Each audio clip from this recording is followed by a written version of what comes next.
राजनीति भी उस तरीके से पढ़ी जानी चाहिए जैसे कोई भी जो किताब होती है उसमें जो पहला जो पन्ना होता है वो होता है इंडेक्स का। उसमें मान लिया मैथ्स है तो ट्रिग्नोमेट्री हो गई, स्टैट्स हो गई और सर्कल वगैरह, ये सारे जो सब्जेक्ट्स होते हैं उसी तरीके की राजनीति भी सब्जेक्ट्स पे चलती है। हाँ ये बात है कि किस सब्जेक्ट पे कितने नंबर, जो जैसे हमें एग्जाम में आते हैं ना कि इस सब्जेक्ट के इतने नंबर होंगे, इस सब्जेक्ट में इतने, उसके सब्जेक्ट किसी सब्जेक्ट के अंदर जो अलग अलग विषय हैं उन विषयों पर किस क्या क्या नंबर होंगे, तो वैसे ही राजनीति में क्या होता है कि इसकी सेटिंग की जाती है कि किस चीज पे हम कितने ज्यादा नंबर ले सकते हैं। उसमें चेहरा जो है वो भी एक सब्जेक्ट है। तो चेहरे से मतलब जैसे मैडम कह रही थी, तो हो सकता है कि बहुत लोगों को चेहरे से गलत फहमी हो रही हो।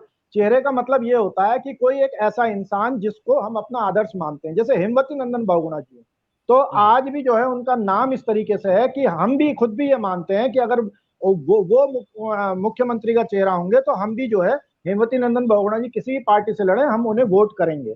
या गोविंद बल्लभ पंत जी हैं तो उनके बारे में मतलब ये जो चेहरा है, चेहरे का मतलब यह है कि उनका जो ओवरऑल व्यक्तित्व है और राजनीतिक क्षेत्र में जो उनके किए गए काम है, वो प्रभावित करता हाँ, जो जिसके द्वारा जनता प्रभावित होती है उसको चेहरा कहा जाता है।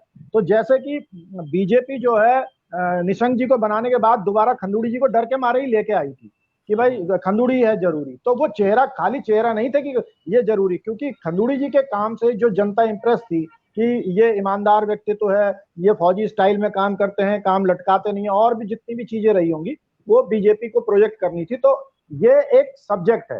अब हर दल जो है जो विभिन्न सब्जेक्ट हैं उन पे पूरी स्टडी करता है कि भाई हम चुनाव में जा रहे हैं तो हम किन किन चीजों को लेके जाएंगे, कौन सी चीजें हमारे प्लस में हो रहेंगी, कौन सी चीजें माइनस में रहेंगी। तो जो सत्ताधारी दल होता है, जो जितनी भी उनके नेगेटिव पॉइंट्स होते हैं उनको पीछे धकेलने के लिए उन चीजों को आगे लेके आता है जो कई बार गैर जरूरी और गैर वाजिब भी होते हैं, परंतु उसे जो है मान लिया कि आज जो रोजगार का सवाल उठ रहा है, तो अगर रोजगार के सवाल पे इन 6 महीनों में भर्ती नहीं हो पाई तो आप देखिएगा कि चुनाव आते आते रोजगार का सवाल बीजेपी बहुत पीछे ले जाएगी।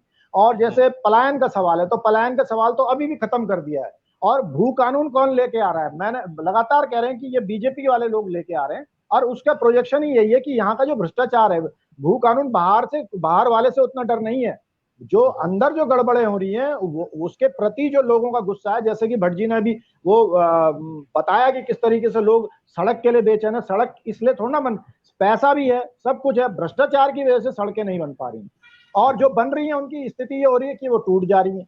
तो वो जो मुद्दे हैं जो कि सरकार को, जो सत्ताधारी दल कोई भी हो, उसे ज्यादा नुकसान पहुंचा सकते हैं, उनको वो नेपथ्य में जो है डालने की कोशिश करते हैं और उन मुद्दों को लेके आते हैं जिनका कोई सिरा नहीं होता।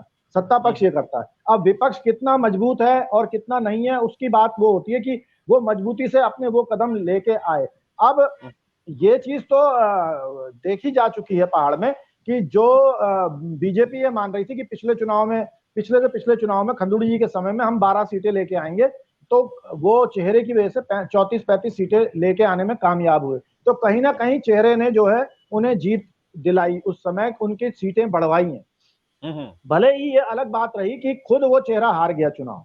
तो ये सारी बातें जो राजनीति की बातें हैं, राजनीति में कोई भी एक सिद्धांत नहीं होता, सिद्धांत हर बार काम नहीं करता, परंतु उसके बावजूद जो है हर चीज के नंबर होते हैं। तो चेहरे का एक नंबर है, और जिस तरीके की राजनीति जो है मोदी जी के आने के बाद चेहरे पे शुरू हुई है, जबकि हमारा देश जो है वो गणतांत्रिक देश है, यहाँ चेहरे से ज्यादा जो है सामूहिक नेतृत्व की भावनाओं को विकसित करने के लिए हमारे संविधान ने अपने जो परंपरा है वो बनाया है। जो स्ट्रक्चर है हमारा वो सामूहिक नेतृत्व का है, वो राजा का स्ट्रक्चर नहीं है। परंतु आज हम जो है दोबारा से राजा वाले स्ट्रक्चर की ओर कहीं ना कहीं हम जो है उसको धकेलते हुए ले जा रहे हैं कि हमें सेनापति की जरूरत है।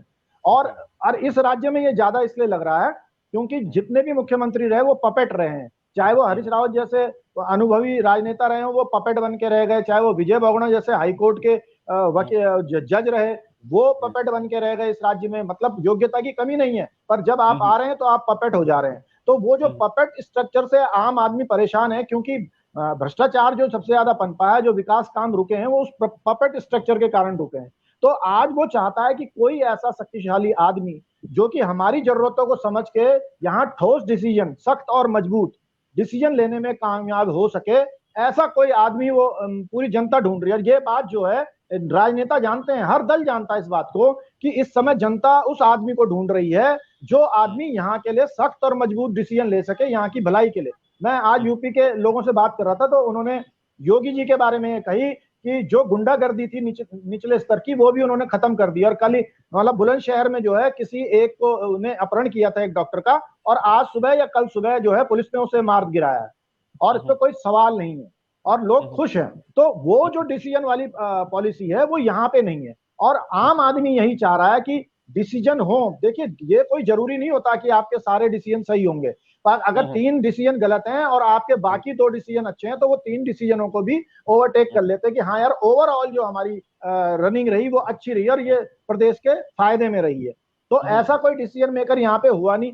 जो भी चाहे वो 4 वेद स्थानम जो बोर्ड बना है, ये देव स्थानम बोर्ड, ये भी बाहर के लोगों का डिसीजन है, यहाँ के लोगों का डिसीजन नहीं है। किसी ने देव स्थानम बोर्ड की बात नहीं की थी, यहाँ आया। किसी ने जो है ये जो कानून बनाए गए भूस्थान की, उसकी बात नहीं की, वो आया।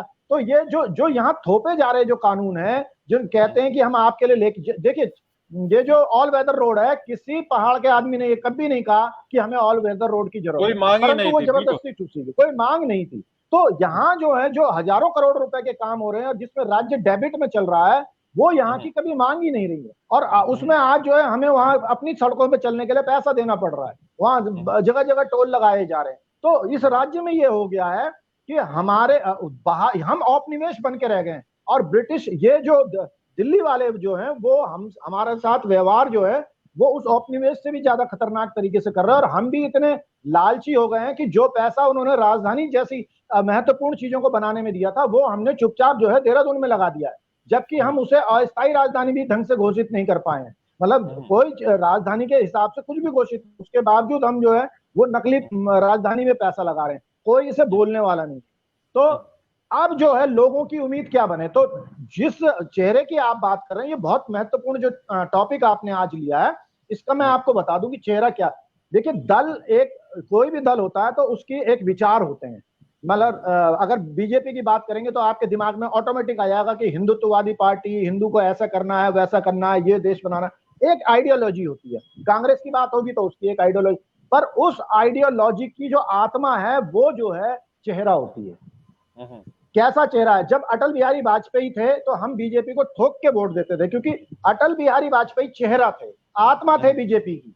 तो वो आत्मा एक अलग आत्मा है, तो वो डिसाइड कराती है, जो जीवन, जो किसी दल को जीवित करती है, जो उसको, उस आत्मा जो है जब शरीर में रहती है तो वो शरीर जिंदा होता है। वो जो आइडियोलॉजी है वो वर्क करती है, तो वो जो वर्किंग है वो वर्किंग चेहरा देती। जो जैसा चेहरा होगा हमें आइडिया लग जाएगा।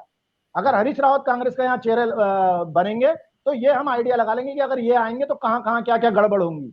अगर जो है खंडूरी के चेहरा होंगे तो ये आइडिया हम लगा लेंगे कि भाई इस फील्ड में अच्छे काम होंगे और इस फील्ड में जो है हमें नाराजगी का सामना करना पड़ सकता है। अगर जो है निशंक जी को चेहरा बनाया जाएगा तो सारी पब्लिक क्या बोलेगी, सबको पता है, सोशल मीडिया में लिख के आ जाएगा कि ये चीजें होंगी। अगर जो है त्रिवेंद्र सिंह रावत चेहरा होंगे तो वो अपने आप पब्लिक कहने लगेगी कि ये चीज। तो जो चेहरा है वो बहुत इंपॉर्टेंट चीज हो गया है। और दल होने के बावजूद, मतलब आप देखिए कि क्यों 3 मुख्यमंत्री बदले गए।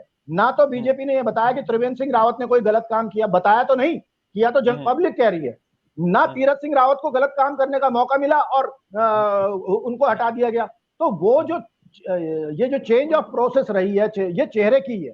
और चेहरा आज की तारीख में जो है जिस हिसाब से इस उत्तराखंड का वो हुआ है, मतलब डिग्रेडेशन हुआ है, उस हिसाब में चेहरे की परसेंटेज बढ़ गई है। आज की तारीख में अगर कोई अच्छा चेहरा आता है तो 60% चुनाव उस चेहरे पे आके टिक जाने वाला है, क्योंकि लोगों की जो हताश और निराश लोग हैं उनके लिए चेहरे की बहुत वो चाहते हैं कि कोई चेहरा आए। मान लिया अगर हेमवती नंदन बहुगुणा होते तो आप अपने आप आइडिया लगा सकते हैं कि इस प्रदेश की स्थिति क्या होगी। चेहरा बिल्कुल चेहरा 2022 के चुनाव में प्रभावित कर सकता है, ये भी माना जा रहा है। संजय नौटियाल जी हैं।